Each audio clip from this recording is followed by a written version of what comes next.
Hello friends, ఈరోజు మనం సాఫ్ట్గా పొడి కాకుండా జిగురు లేకుండా రుచిగా వచ్చే పర్ఫెక్ట్ సేమియా ఉప్మా ఎలా తయారు చేయాలో చూద్దాం. ఇది బ్రేక్ఫాస్ట్కి కానీ ఈవినింగ్ లైట్ మీల్కి కానీ చాలా బాగుంటుంది.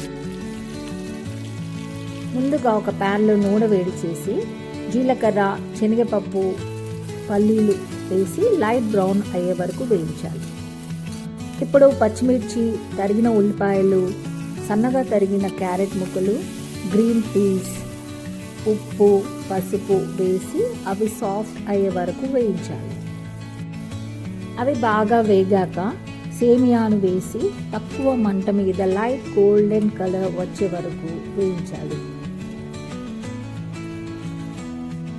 సేమియా వేగేలోపు పక్కన వేడి నీళ్లు పెట్టుకోవాలి.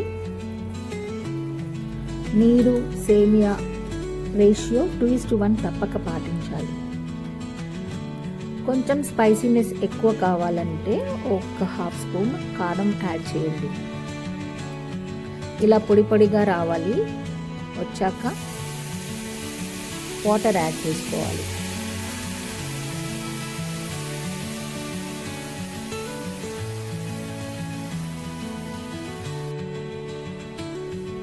సేమియా ఇలా మునిగేలాగా వాటర్ వేసుకొని ఇప్పుడు కాస్త సాల్ట్ చూసుకొని అడ్జస్ట్ చేసుకోవాలి.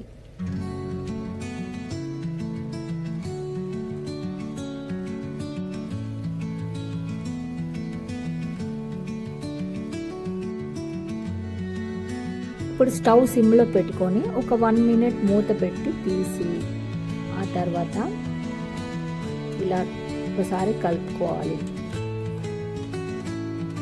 ఉడికిస్తే ఉప్మా ముద్దలా అవుతుంది.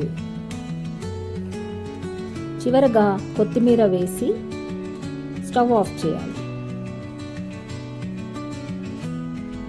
సర్వ్ చేసేటప్పుడు నిమ్మరసం వేసి సర్వ్ చేసుకోవాలి. సేమియాని గోల్డెన్ కలర్ వచ్చే వరకు వేయించుకోవడమే ఈ రెసిపీకి ఇంపార్టెంట్ టిప్ అండి. ఈ స్టెప్ మిస్ అయితే ఉప్మా జిగురు అవుతుంది. సో జాగ్రత్తగా ఓపిక్గా చేసుకోవాలి. పర్ఫెక్ట్ సేమియా ఉప్మా రెడీ.